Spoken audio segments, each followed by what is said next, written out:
Hello बच्चों, wishing you all a very happy Diwali. अब 4 एक महीना पढ़ लेते हैं, आपके एग्जाम्स बहुत पास में हैं। तो नेक्स्ट टॉपिक पढ़ना है कोऑर्डिनेशन कंपाउंड्स में synergic bonding in metal carbonyl complexes, MCO होलेक्स। सिनर्जिक बॉन्डिंग क्या होती है ये पढ़ना है कार्बोनिल कॉम्प्लेक्सेस में। सीओ की बात करते हैं सबसे पहले। सीओ एक लीगेंड भी है और लुईस बेस भी है, बट ये एक वीक लुईस बेस है।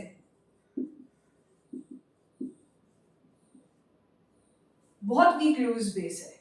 अगर आप इसके सामने बहुत अच्छा लुईस एसिड भी ला देंगे तो ये बहुत वीक लुईस बेस है, मतलब इसको सिर्फ डोनेशन ही पसंद नहीं है, देना ही देना पसंद नहीं है। लेकिन जैसे ही कार्बोनिल कॉम्प्लेक्सेस में आएगा, याद करो कार्बोनिल कॉम्प्लेक्सेस कहां पढ़े थे अपन ने क्लासिफिकेशन ऑफ लीगेंड्स में, पाई एसिड लीगेंड्स में, पाई एक्सेप्टर लीगेंड्स में, जहां पे लीगेंड भी डोनेट करता है मेटल एटम को और मेटल एटम भी बैक डोनेट कर बैक बॉन्ड बनाता है, बैक डोनेशन करता है। तो जहां पे देना लेना दोनों है, that is synergic bonding. Mutual interaction, जहां पे डोनेट भी करेगा लीगेंड और एक्सेप्ट भी करेगा, वो उस बॉन्डिंग को हम क्या कहेंगे, सिनर्जिक बॉन्डिंग कहेंगे। Is it clear? तो it is a very weak Lewis base. क्यों लुईस बेस वीक है? लिगेंड्स लुईस बेसेस ही होते हैं बट वो डोनेट करते हैं अच्छे से, लेकिन ये वीक लुईस बेस है सीयू। क्यों? क्योंकि पहली बात तो ये डोनेट किस साइड से करेगा, कार्बन के पास भी लोन पेयर है और ऑक्सीजन के पास भी लोन पेयर है, तो ये कार्बन साइड से डोनेट करेगा, कार्बन साइड से डोनेट करेगा मेटल एटम को, ऑक्सीजन साइड से नहीं करेगा क्योंकि ऑक्सीजन ज्यादा इलेक्ट्रोनेगेटिव होता है। और कार्बन साइड से भी जो डोनेट करेगा वो सिर्फ उसे देना ही देना अच्छा नहीं लगता, वीक सिग्मा डोनर है क्योंकि सिग्मा बॉन्ड बनाएगा पहला, तो वीक सिग्मा डोनर है। क्यों है? क्योंकि ये ऑक्सीजन से कनेक्टेड है, ऑक्सीजन ज्यादा इलेक्ट्रोनेगेटिव है, तो ये इसको भी नहीं देने देगा अच्छे से, तो it's a weak Lewis base. लेकिन when it comes to complexation, when it comes in complexation या in carbonyl complexes, when it comes in carbonyl complexes MCO Holex, then CO is a strong ligand। जब हम आगे VBT और CFT पढ़ेंगे coordination compounds में, तब हम देखेंगे स्पेक्ट्रोकेमिकल सीरीज, उसमें CO बहुत अच्छा लिगेंड है क्योंकि मेटल एटम और CO के बीच में जो बॉन्ड है वो बहुत स्ट्रांग हो जाता है क्योंकि बॉन्ड ऑर्डर ग्रेटर देन 1 होता है। कैसे समझते हैं? तो it is it clear? It's a weak sigma donor, it's a weak Lewis base, but जैसे ही वो कार्बोनिल कॉम्प्लेक्सेस में आएगा जहां पे उसको देने के साथ साथ लेना भी है, then CO is a strong ligand. अब एक एग्जांपल से भी समझेंगे इसी लाइन का। क्लियर? सो लिखें, एक डायग्राम बनाते हैं, जस्ट अ मिनट।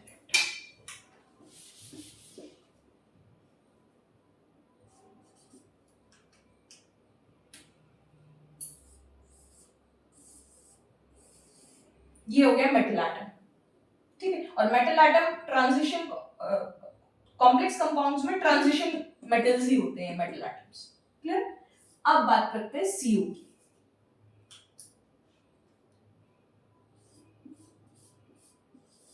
इसमें 1 sigma 2 pi, is it clear? इसके भी लोब्स होंगे,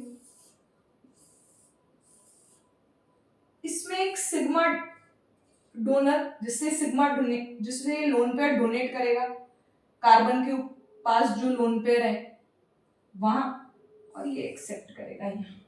तो अगर सिर्फ ये डोनर हुआ CO, तो ये वीक सिग्मा डोनर है। कैसा डोनर है? वीक सिग्मा डोनर है अगर सिर्फ डोनेट करेगा। मैंने ये लोब्स बड़े बनाए, बिगर बनाए इन लोब्स से, रीजन इज ये लोब्स बॉन्डिंग कर रहे हैं, ये लोब्स बॉन्डिंग नहीं कर रहे, तो सारी इलेक्ट्रॉन डेंसिटी इन लोब्स में शिफ्ट हो जाएगी। Is it clear? तो ये वीक सिग्मा डोनर है अगर सिर्फ ये डोनर ही हुआ तो, लेकिन जैसे ही बैक एक्सेप्टेंस होगी, बैक बॉन्ड बनेगा, that is pi back bond, तो ये बहुत स्ट्रॉन्ग लुईस बेस हो जाएगा, ये लीगेंड हो जाएगा यहाँ पे। Is it clear? ये जो ऑर्बिटल्स हैं इन्हें पाई स्टार कहेंगे। Pi star is pi anti bonding, star anti bonding, MOT chemical bonding. तो पाई स्टार एंटी बॉन्डिंग में बैक डोनेशन होगा और ये सिग्मा डोनेशन है। Is it clear? यहां तक समझ में आया? ये जो मेटल एटम है ये या तो इस पे नेगेटिव चार्ज होगा या ये न्यूट्रल होगा या फिर लो पॉजिटिव ऑक्सीडेशन स्टेट्स होंगी, क्योंकि इसको बैक डोनेशन भी करना है। जब इसके पास होगा तभी तो ये बैक डोनेशन करेगा, जब इसके पास इलेक्ट्रॉन डेंसिटी होगी तभी तो बैक डोनेशन हो पाएगा CO। Is it clear? यहां तक की कहानी समझ आई? क्लियर? ठीक, नेक्स्ट समझे। अब CO का बॉन्ड ऑर्डर CO का bond order according to MOT is 3। ये आपको याद रखना है, जिस बच्चे को याद नहीं है और जिसने केमिकल बॉन्डिंग पढ़ लिया उसे तो बहुत अच्छे से पता होगा कि CO का बॉन्ड ऑर्डर MOT के थ्रू 3 होता है। क्लियर? और बॉन्ड ऑर्डर निकालते कैसे हैं? Half number of electrons in bonding molecular orbitals and number of electrons in anti bonding molecular orbitals. Clear? अब डोनेट किया तो ये जो लोन पेयर था वो कार्बन पर रिसाइड कर रहा है, ठीक है? तो इसका जो होमो होगा, होमो कार्बन का जो होमो होगा, ये होमो जो होगा कार्बन का, एक्चुअली इस पूरे CO की MOT हम केमिकल बॉन्डिंग में डिस्कस करते हैं, उसमें हम देखते हैं कि जो लोन पेयर जो डोनेट हो रहा है ना, वो जिस ऑर्बिटल में रह रहा है वो orbital highest occupied molecular orbital है और वो non bonding MO with slight anti bonding character है उसमें। क्या बोला मैंने? With slight anti bonding character.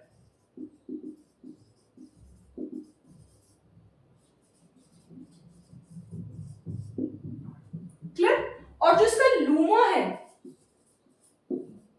Lowest unoccupied molecular orbital, जहां पे CO एक्सेप्ट करेगा इलेक्ट्रॉन पेयर मेटल एटम से, फिल्ड डी एटॉमिक ऑर्बिटल से जहां पे एक्सेप्ट करेगा, वो पाई स्टार है, that is pi anti bonding. Is it clear? अब जब एक्सेप्ट एंटी बॉन्डिंग में हो रहा है तो एंटी बॉन्डिंग इलेक्ट्रॉन्स बढ़ रहे हैं, तो फ्री CO मॉलिक्यूल में तो बॉन्ड ऑर्डर 3 था, लेकिन जैसे ही आपने दिया और वापस लिया भी से, तो मेटल कार्बोनिल कॉम्प्लेक्सेस में तो आप ऐसे लिख सकते हैं दैट फ्री CO मॉलिक्यूल में बॉन्ड ऑर्डर 3 है, लेकिन जैसे ही आपने कॉम्प्लेक्स बनाया जहां पे आपने डोनेट भी किया और एक्सेप्ट भी किया, तो एक्सेप्ट का हुआ एंटी बॉन्डिंग में, एंटी बॉन्डिंग में इलेक्ट्रॉन्स बढ़ते ही बॉन्ड ऑर्डर क्या हो जाएगा? घट जाएगा, तो it should be less than 3। Bond order घट गया कार्बोनिल कॉम्प्लेक्सेस में। Is it clear? और this is suppose to be BH3CO या BF3 जो कि बहुत अच्छा लुईस एसिड है। अगर इनमें CO का डोनेशन हुआ तो सिर्फ डोनेशन होगा, एक्सेप्ट तो कर ही नहीं सकते क्योंकि इनके पास देने के लिए कुछ है ही नहीं। यहां पे तो एक ट्रांजिशन मेटल था तो d ऑर्बिटल्स फिल्ड थे। Is it clear? यहां पे ये बोरोन है, यहां पे कोई d ऑर्बिटल्स नहीं है, यहां पे कोई d इलेक्ट्रॉन्स नहीं है, तो वापस बैक डोनेशन नहीं होगा। बैक डोनेशन नहीं होगा तो ये वीक लुईस बेस होगा, वीक सिग्मा डोनेशन होगा। और वो किसमें थे electrons? Non bonding MO with slight anti bonding character. थोड़े से भी एंटी बॉन्डिंग कैरेक्टर अगर कम हुए होंगे, अगर ये कम हुआ होगा तो बॉन्ड ऑर्डर बड़ा होगा, तो bond order greater than 3। Is it clear? तो इनमें जिनमें बैक डोनेशन नहीं है, जिसमें वीक लुईस बेस है, उसमें ये greater than 3 bond order, carbonyl complexes में लेस देन 3 और फ्री CO मॉलिक्यूल में bond order 3। Is it clear? ये समझ में आता है? इसका होमो ल्यूमो आपको याद रखना है, CO मॉलिक्यूल का होमो और ल्यूमो याद होना चाहिए। अब इस पे क्वेश्चंस कैसे बनते हैं वो हमें पढ़ना है। क्लियर? और इसकी बॉन्ड लेंथ भी याद रखें। Bond length of free CO molecule is 1.128 angstrom. 1.128 angstrom. बढ़े आगे। सेकेंड चीज, इन मेटल कार्बोनिल कॉम्प्लेक्सेस का एक स्पेसिफिक कलर भी होता है। लिखें specific color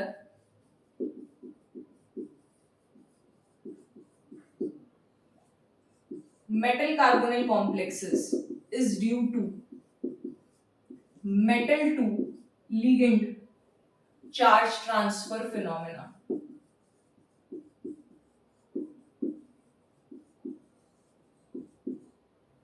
Through synergic bonding.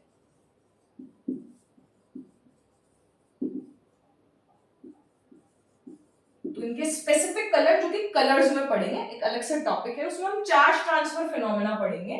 वो उसमें से एक type metal to ligand charge transfer की वजह से इनमें कलर होता है। Is it clear?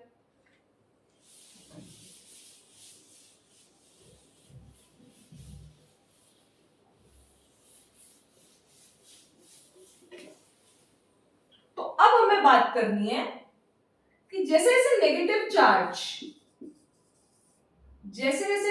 चार्ज बढ़ता जाता है,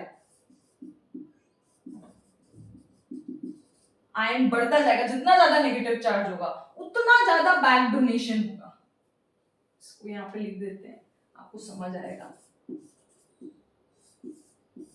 जैसे जैसे इसके ऊपर नेगेटिव चार्ज जितना ज्यादा होगा, ये बैक डोनेशन उतना अच्छे से करेगा।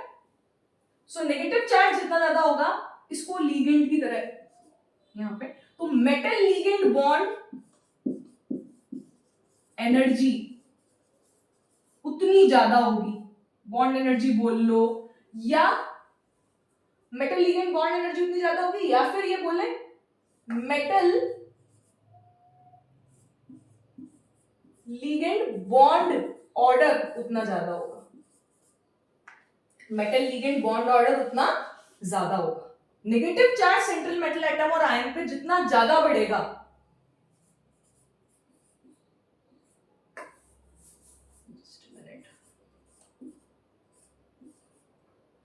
नेगेटिव चार्ज जितना ज्यादा बढ़ेगा, ये उतनी ज्यादा बैक डोनेशन करेगा। तो एमएल बॉन्ड एनर्जी और बॉन्ड ऑर्डर बढ़ेगा, मेटल एटम और लिगेंड के बीच में इंटरेक्शन बढ़ेगा, उसका बॉन्ड ऑर्डर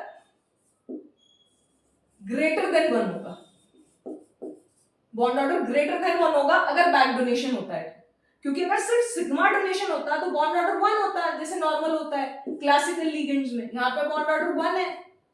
लेकिन जैसे नॉन क्लासिकल लिगेंड आ गया, CO, NO, NO+, cyanide CN-, PR3, PF3, इनमें बॉन्ड ऑर्डर ग्रेटर देन 1 हो जाएगा, क्योंकि इनमें बैक डोनेशन भी है, तो ML बॉन्ड ऑर्डर बढ़ जाएगा। नेगेटिव चार्ज बढ़ा, ML बॉन्ड एनर्जी बढ़ी, ML बॉन्ड ऑर्डर बढ़ा। Is it clear? यहां तक समझ में आया? अगर ML बॉन्ड ऑर्डर बढ़ा तो बैक बॉन्डिंग बहुत अच्छी हुई, तो स्ट्रेंथ ऑफ बैक बॉन्ड बहुत अच्छा हुआ, स्ट्रेंथ ऑफ बैक बॉन्ड बहुत अच्छा हुआ। जब स्ट्रेंथ ऑफ बैक बॉन्ड, ये स्ट्रेंथ ऑफ बैक बॉन्ड बहुत अच्छा हुआ, तो क्या होगा? CO की बात कर रहे हैं हम, कार्बोनिल कॉम्प्लेक्सेस की बात कर रहे हैं, तो क्या होगा? CO में क्या होगा? उसका बॉन्ड ऑर्डर क्या होगा? घटेगा, क्योंकि कहां पे इलेक्ट्रॉन एक्सेप्ट हो रहे हैं? पाई स्टार में। Is it clear? तो CO बॉन्ड एनर्जी कम हो जाएगी, CO बॉन्ड ऑर्डर भी कम हो जाएगा, CO बॉन्ड लेंथ बढ़ जाएगी, क्योंकि आपको पता है, आपको पता होना चाहिए कि बॉन्ड एनर्जी, इसको मैं यहां पे साइड में लिख रही हूं, बॉन्ड ऑर्डर बॉन्ड लेंथ के इनवर्स होता है। अगर आपका बॉन्ड ऑर्डर बढ़ा किन्हीं दो एटम्स के बीच में, जैसे सपोज टू बी ये है, इन दो एटम्स के बीच में बॉन्ड ऑर्डर 3 है, 3 है मतलब 6 इलेक्ट्रॉन्स इन दोनों न्यूक्लियस के बीच में है, जो इन दोनों न्यूक्लियस को पास ला रहे हैं, तो बॉन्ड लेंथ कम हो जाएगी। तो बॉन्ड ऑर्डर ज्यादा तो बॉन्ड लेंथ कम, बॉन्ड ऑर्डर ज्यादा तो इन इलेक्ट्रॉन्स, 6 इलेक्ट्रॉन्स ने इन दोनों न्यूक्लियस को पास में रख रखा है, तो इसे तोड़ना क्या होगा? डिफिकल्ट। इस CO बॉन्ड को तोड़ना क्या होगा? डिफिकल्ट। तो उसकी बॉन्ड एनर्जी भी ज्यादा, बॉन्ड ऑर्डर ज्यादा तो बॉन्ड एनर्जी ज्यादा, तो बॉन्ड लेंथ कम। बॉन्ड एनर्जी, बॉन्ड ऑर्डर ज्यादा तो bond length come. Is it clear? तो जितना ज्यादा negative charge central metal atom ion पे हुआ उतना बैक डोनेशन अच्छा हुआ। बैक डोनेशन अच्छा हुआ तो कहां हो रहा है बैक डोनेशन? सीओ के एंटी बॉन्डिंग में। सीओ के एंटी बॉन्डिंग में, एंटी बॉन्डिंग में जाते उसकी बॉन्ड एनर्जी, बॉन्ड ऑर्डर घट गया, बॉन्ड लेंथ बढ़ गई। Is it clear? ये चीज समझ में आनी चाहिए सारे क्वेश्चंस करने के लिए, ये सब कुछ समझ में आना चाहिए। Is it clear? एक और टर्म आती है इसमें, वाइब्रेशनल स्ट्रेचिंग फ्रीक्वेंसी। यहां तक लिखिए, यहां तक लिखिए।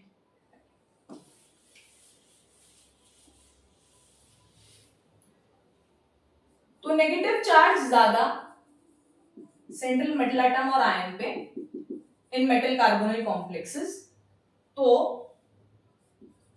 ऐसे समझिए, क्लियर? ये सिग्मा, ये पाई से बैक डोनेशन हो रहा है, क्लियर? तो नेगेटिव चार्ज ज्यादा तो इसको इसकी इसकी बॉन्ड ऑर्डर क्या हो रहा है? कम हो रहा है। जितना ज्यादा अच्छा डोनेशन हो रहा है, स्ट्रेंथ ऑफ बैक बॉन्ड जितनी ज्यादा है उतना बैक डोनेशन अच्छा हो रहा है। जितना ज्यादा बैक डोनेशन अच्छा हो रहा है, इसका बॉन्ड ऑर्डर कम हो रहा है, बॉन्ड ऑर्डर कम हो रहा है। ये हम बार बार पढ़ रहे हैं, बॉन्ड ऑर्डर कम हो रहा है, वापस से रिवाइज, बॉन्ड ऑर्डर कम हो रहा है। तो इसको तोड़ना आसान होगा, इसको तोड़ना आसान होगा। तो energy required, energy required, energy required to stretch CO bond, to stretch CO bond, वो भी कम हो जाएगी क्योंकि उसे तोड़ना आसान हो गया, क्योंकि बैक डोनेशन बहुत अच्छा है, बैक डोनेशन बहुत अच्छा है एंटी बॉन्डिंग में, तो CO का बॉन्ड ऑर्डर कम हो गया, CO को तोड़ना आसान है। Energy required to stretch CO bond, जिसे हम न्यू बार CO से रिप्रेजेंट कहते हैं। और इसे एक और नाम आप कहीं पढ़ लें तो vibrational stretching frequency of CO bond कहते हैं। क्या बोलते हैं? Vibrational stretching frequency of CO bond. Clear है? क्लियर है? यहां तक समझ में आया आपको? क्वेश्चन करें। वाइब्रेशनल स्ट्रेचिंग फ्रीक्वेंसी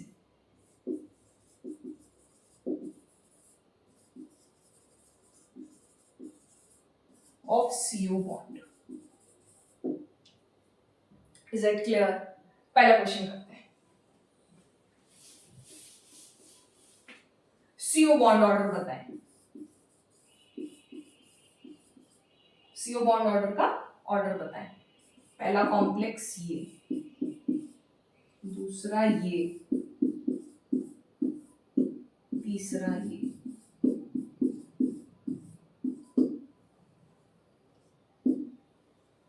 अब बताएं कि इसमें बॉन्ड CO का बॉन्ड ऑर्डर सबसे ज्यादा किसमें होगा?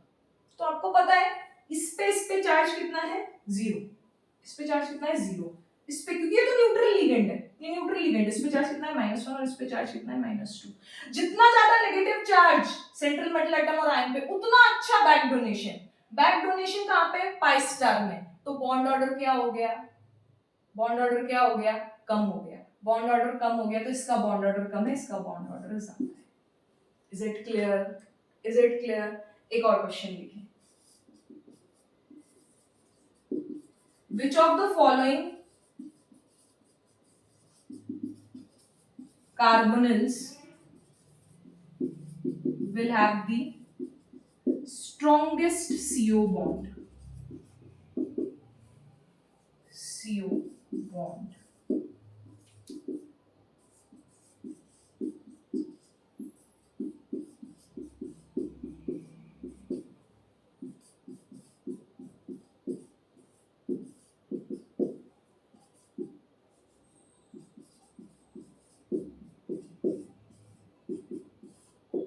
स्ट्रॉन्गेस्ट CO बॉन्ड किसमें? यहां पे चार्ज कितना है? 0 है। यहां पे चार्ज कितना है? 0 है। यहां पे चार्ज कितना है? -1 और यहां पे चार्ज कितना है? पॉजिटिव। अब बैक डोनेशन सबसे अच्छा किसमें होगा? इसमें होगा। तो इसका CO का बॉन्ड ऑर्डर सबसे कम किसमें होगा? इसमें होगा। स्ट्रॉन्गेस्ट CO बॉन्ड पूछा है हमसे, तो यहाँ पे पॉजिटिव चार्ज है, ये तो बैक डोनेशन करना ही नहीं चाहेगा, इस पे तो खुद पे पॉजिटिव चार्ज है। एक्सेस चार्ज होता, एक्यूमुलेट होता है इस पे, तो ये बैक डोनेशन बहुत अच्छे से करता। लेकिन इसके ऊपर तो खुद के ऊपर पॉजिटिव चार्ज है, खुद के ऊपर पॉजिटिव चार्ज है तो सीओ का बॉन्ड ऑर्डर क्या होगा, सबसे ज्यादा होगा यहाँ पे। तो स्ट्रॉन्गेस्ट सीओ बॉन्ड किस में होगी, इसमें होगी। स्ट्रॉन्गेस्ट सीओ बॉन्ड बोलो, बॉन्ड ऑर्डर ज्यादा बोलो, बॉन्ड एनर्जी सीओ बॉन्ड की ज्यादा बोलो, सब एक ही बात है। क्लियर है? एक और क्वेश्चन देखते हैं। नेक्स्ट हम टॉपिक पढ़ेंगे इफेक्टिव एटॉमिक नंबर। एक और क्वेश्चन लिखे। आपको पता है सीओ की बॉन्ड लेंथ कितनी होती है? Free CO molecule bond length लिखवाया था अभी अभी 1.128 एंगस्ट्रॉम, ये होती है। ठीक है, तो लॉन्गेस्ट सीओ बॉन्ड लेंथ बताना है आपको। क्या बताना है? Longest CO bond length.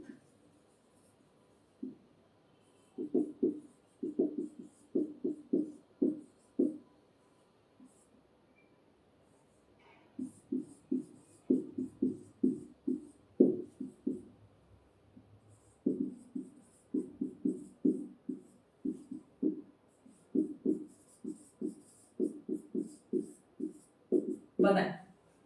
Strong longest CO bond length, bond order कम, बॉन्ड लेंथ ज्यादा। बॉन्ड ऑर्डर कब कम होगा सीओ का? जब बैक डोनेशन बहुत अच्छा होगा। बैक डोनेशन किसमें सबसे अच्छे से होगा? यहाँ पे 0 चार्ज है, यहाँ पे -1 है, यहाँ पे -2 है, यहाँ पे +1, क्योंकि सीओ तो न्यूट्रल लिगेंड है। यहाँ पे बैक डोनेशन सबसे अच्छा है क्योंकि नेगेटिव चार्ज बहुत ज्यादा है, तो वो अपनी इलेक्ट्रॉन डेंसिटी ट्रांसफर कर सकता है इसके फिल्ड डी एटॉमिक ऑर्बिटल से इसके vacant pi star atomic orbital, sorry vacant pi star molecular orbital में ट्रांसफर हो जाएगा। पाई स्टार m, ठीक है, एंटीबॉन्डिंग मॉलिक्यूलर ऑर्बिटल में ट्रांसफर हो जाएगा। तो ये -2 चार्ज यहाँ पे ज्यादा अच्छे से बैक डोनेशन करेगा, तो इसका बॉन्ड ऑर्डर घट जाएगा हाफ NB माइनस Na से, और बॉन्ड लेंथ बढ़ जाएगी, तो लॉन्गेस्ट बॉन्ड लेंथ इसकी होगी। Is it clear? इस टाइप के क्वेश्चंस आप जेईई मेंस और नीट में देखेंगे। Thank you so much. Next topic upon effective atomic number का लेंगे। Thank you.